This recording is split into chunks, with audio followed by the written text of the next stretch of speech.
Hey, welcome back and happy Wednesday. All right, guys. Well, we are back to talk about some Real Housewives of Beverly Hills, not poor Reet. Poor Reet? Guys, we gotta dissect this really quick because I got some shit that is at the top of my head that I'm like, no.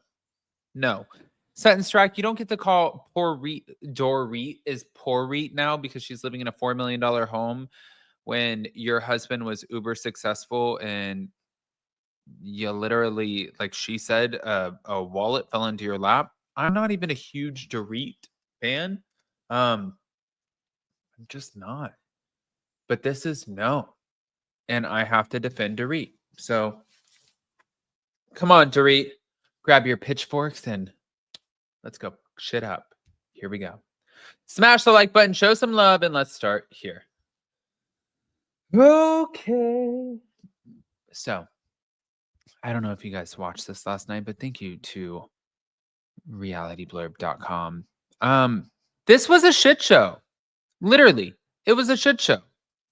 So I don't know. Again, I'm just trying to figure out where to start with all of this, but all of the ladies decided that they were going to go to Jennifer Tilly's caviar and Caspia party.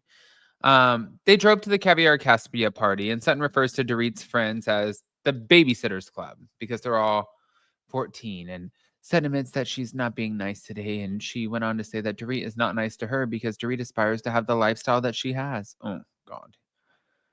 Yeah, Sutton's being an asshole. And also, girl, yeah, yes, kinda, no offense to her. And I don't want to be an asshole to Sutton. You had babies with this man. You had a life with this man. You had his children. You didn't even know that he had half of this is per you. You didn't even know that he had half of the things that he had when you were married to him. Now you have this $300,000 to $500,000 monthly allowance that is dropped into your wallet, and you're gonna sit there and look at the other women who are also working and doing things like, I think my wallet's bigger than yours. Yeah, I think your head's bigger than hers too. Your eyes are. It's not nice. It's not nice. But let's go back. Let's go back. I was gonna say your eyes are a little bit further apart, but that's not nice. We're gonna let the mouse go. Now, the tension was clearly thick, but Faye Resnick also pointed out that Jennifer was nominated for an Academy Award in 1995, which good for you, Faye Resnick. You entered the chat, and this was clearly old, and we appreciate her, but not that big of a deal. But Sutton already fired up, told Dorit that she has something to tell her. And so in typical Dorit fashion, she clings her glass like it was a wedding reception. And she gains the attention that she wanted from the group. And Sutton began why she was rehashing. She begins talking about why she's rehashing what went down at Dorit's party. And she points out that Dorit put vodka in her Coca-Cola and wonders why Dorit has yet to apologize for insinuating that she has a drinking problem. But Sutton made it perfectly clear. Okay? Perfectly clear that Dorit needs to pick on someone else whose wallet fits. No, ma'am. Why would you even say that? And everybody was in shock. And Erica even asked Sutton, so you think you're bigger than her? And Sutton said, I think my wallet is. And I think that sounded like a complete asshole. But everyone was cringing as Sutton went lower than low. And Dorit called her a fucking see you next Tuesday. And in her confessional, stated that the only thing your big wallet has bought you is a horse instead of a date. So she did call Dorit Missy, but she points out that Dorit did not want her at the party and laments that she should have called Dorit a fucking bitch. Okay, so now we're going from Missy to, oh, you're a fucking bitch. Okay.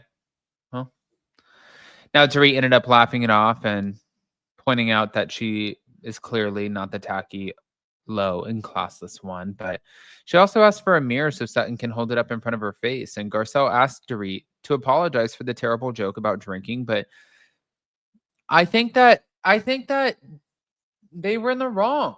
They were all in the wrong. Listen, Dorit, you don't invite somebody into your home and make some stupid joke like that, like, oh, well, it doesn't have vodka in it. And then all of a sudden you're getting mad at her because she's an asshole to you. Like, you deserve that. I can't believe you called me a bitch in my home. I can't believe that you invited me into your home and you embarrassed me in front of a bunch of people that half of them I don't even know. Like, sorry. So for Dorit, you sound terrible and ridiculous for that.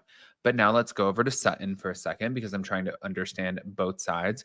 For Sutton, you sitting there flexing your wallet that was given to you. You didn't go out there. You weren't Bose. You were not some CEO of Netflix. Nothing like that.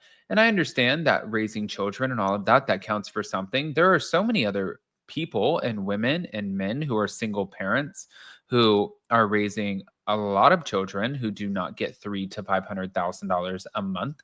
So I don't know if you deserve that. I don't know if you do or if you don't. I don't care. But what I do want to say is you lucked out. You hit the lotto in life, but that doesn't give you a right to treat people like shit. But we're going to let Sutton, yep, wide eyes, big mouth, we're going to let her let us know.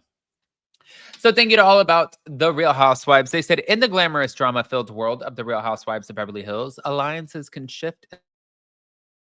Trails often sting like 1,000 cuts, but every now and then a feud escalates into something so intense, so personal, that the gloves come off entirely. And for Sutton Strack, that moment has arrived. She's not holding back. When Sutton sets her sights on someone, she goes in with precision. And this time, Dorit Kemsley is the one in her crosshairs. And now, after the dust has settled, Sutton Strack isn't backing down. In fact, she's doubling down, and she's got more to say than ever. In the heat of a heated argument, Sutton Strack took a swing at Dorit's financial status, accusing her of living a life of illusion, and she boldly referenced Dorit's wallet size as the lowest blow she could muster. And then when pressed on it during the after show, she didn't backtrack. Instead, she stood by her statement with an intensity that left, well, no room for doubt, saying, in the moment, I don't regret it. I was mad. I reacted in a very aggressive way with the lowest insult that I could come up with in my brain. But Sutton wasn't just making an off the cuff insult. She was laying out her case with fire and conviction, is what they're saying. She didn't just insult Dorit's wealth for fun. There's a deeper frustration at play. In her eyes, Dorit's entire life is a facade, a smoke and mirrors act that Sutton can't stomach anymore. According to Sutton, Dorit is one of the phoniest people that she's ever met, from pretending to have fancy clothes, jewelry, designer handbags, to allegedly owing money elsewhere. And Sutton sees nothing but lies and pretense. Oh, God. This is not going to go over well. I'll tell you guys that. It's really not.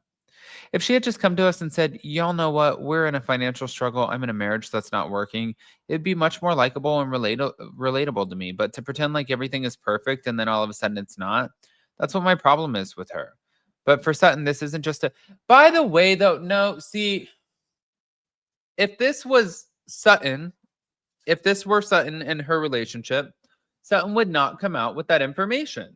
So I wholeheartedly believe Sutton is sitting on a big barrel of bullshit, and that's not fair. It's not fair to call somebody else out like that. It's not fair to put somebody on the spot like that. You wouldn't do it.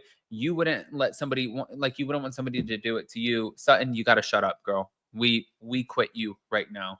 I'm quitting. Love you. Want to hear what you guys think? Pop off. It's ridiculous.